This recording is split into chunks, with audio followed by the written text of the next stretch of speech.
Everyone who has heard of Norse mythology has heard the phrase, the 9 realms, 9 worlds hanging in the branches and roots of Yggdrasil, 9 homes for gods, giants, elves, dwarves, the dead, and the living.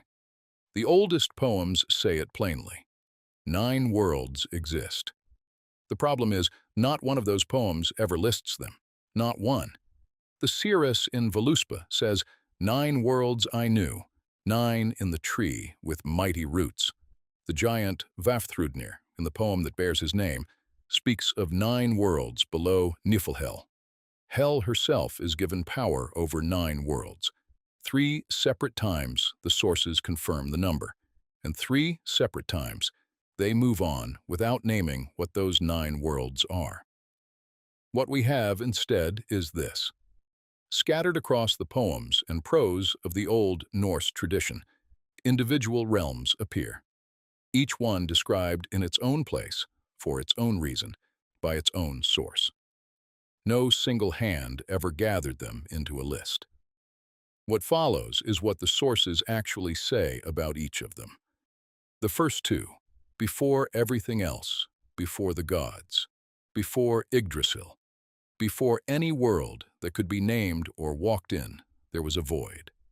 The Norse called it Ginnungagap, the yawning gap, a vast, silent emptiness, neither hot nor cold, neither light nor dark.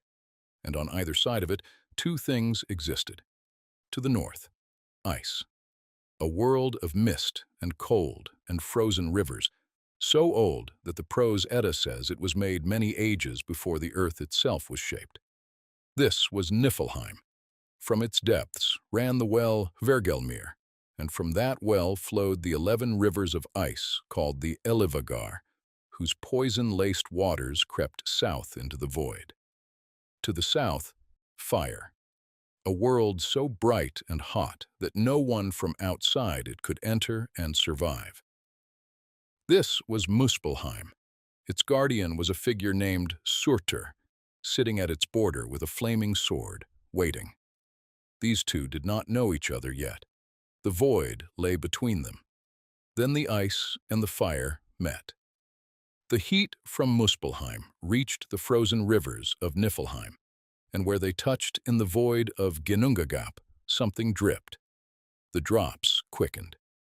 They took the shape of a being, and that being was Ymir, the first of the frost giants, ancestor of all that came after.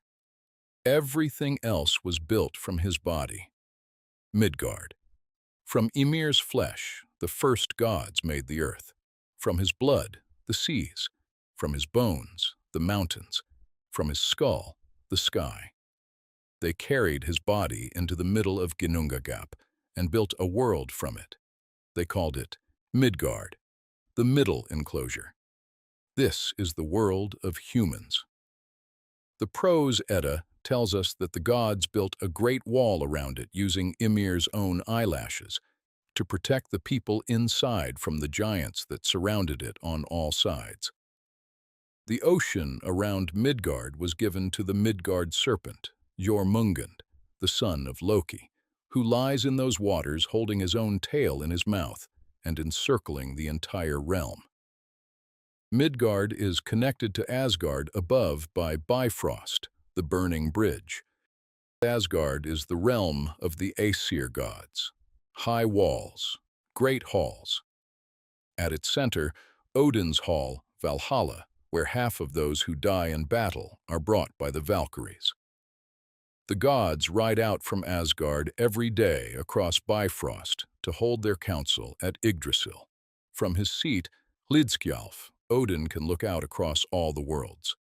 The prose Edda describes Asgard as a city of towers, built with such skill and such strength that nothing its equal has ever been made. Asgard is Innangard, the enclosure, the ordered world. Everything inside its walls is law and structure and civilization. Everything outside is something else. Jotunheim. Jotunheim is the realm of the giants. It lies outside the ordered world, separated from Asgard by a river called Ifing that never freezes. The poetic Edda names this river as the boundary between the sons of giants and the gods. The stronghold within Jotunheim is called Utgard. The name means exactly what it sounds like, the outer enclosure. Where Asgard is Innangard, within the fence, Utgard is Utangard, outside it. Chaos against order, wildness against civilization. The gods and the giants are enemies. They are also, repeatedly, lovers and relatives. Thor journeys to Jotunheim. Odin takes a giantess as the mother of his sons.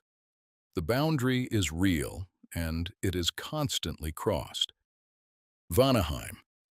Vanaheim is the realm of the Vanir, the second tribe of gods. The Vanir are older and different from the Aesir. They are associated with magic, fertility, and the sea. At some point before the myths as we have them begin, the Aesir and the Vanir fought a war. The sources are not detailed about the cause.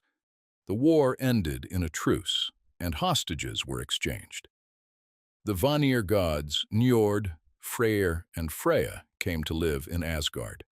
The Aesir sent their own hostages in return. That is almost everything the sources say about Vanaheim itself.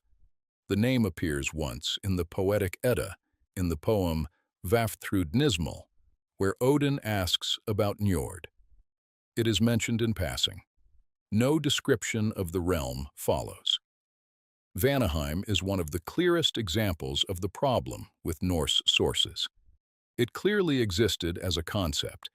Everyone in the old world would have known what it was, and so no one wrote it down. Alfheim is the realm of the light elves. The prose Edda tells us it lies in the heavens, not far from Asgard. It also tells us that Freyr, a Vanir god, was given Alfheim as a gift when he cut his first tooth. The light elves are described as fairer than the sun to look upon. The dark elves are described as blacker than pitch. Where they live is less clear. The prose Edda places them underground in a realm called Svartalfheim. The poetic Edda does not mention Svartalfheim at all.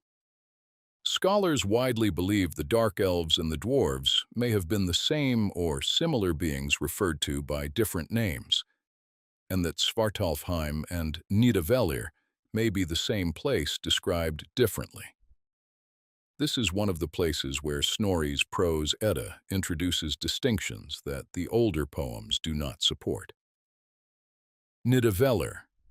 Nidavellir is the realm of the dwarves. Voluspa, the oldest of the mythological poems, places it in the north. It describes dark fields there and golden halls belonging to the clan of a dwarf named Sindri. The dwarves are the craftsmen of the cosmos. They made Odin's spear Gungnir. They made the ring Draupnir. They made the ship Skidbladnir, which could hold all the gods but fold down small enough to fit in a pocket. They made Thor's hammer Mjolnir. Without the dwarves of Nidavellir, the gods would have faced the giants unarmed. Niflheim and Hel. Below all other worlds, at the lowest root of Yggdrasil, is the realm of the dead. The poem Vafthrudnir calls it Niflheim and says it lies 9 worlds below. The prose Edda says Odin threw Hel, daughter of Loki, into Niflheim and gave her power over 9 worlds and authority over all who are sent to her, those who die of sickness or old age or any death that is not in battle. Hel rules. Her hall is called Eljudnir. Her table is called hunger. Her knife is famine. Her bed is sickbed. The sources give these names in full. The realm they describe is not a place of punishment. It is simply the destination of the unremarkable, dead, cold, and quiet, and waiting. The relationship between Niflheim and Hel's realm is not fully clarified in any source. Some texts treat them as the same. Others seem to distinguish between them. This is one of the genuine uncertainties that the old sources leave unresolved. The silence of the sources. 9 realms. That is what the poems say. Asgard, Midgard, Jotunheim, Niflheim, Muspelheim, Vanaheim, Alfheim, Nidavellir, and the realm of Hel. These are the names that appear across the surviving sources, pieced together from different poems, different contexts, different centuries. But here is the thing the sources never say, that these 9, specifically, are the 9. Modern lists of the 9 realms are a reconstruction. They are built from real evidence, from the actual words of the poems and the prose Edda, assembled by scholars trying to complete a picture that the old poets never quite finished. Or perhaps never needed to finish, because everyone who heard those poems already knew.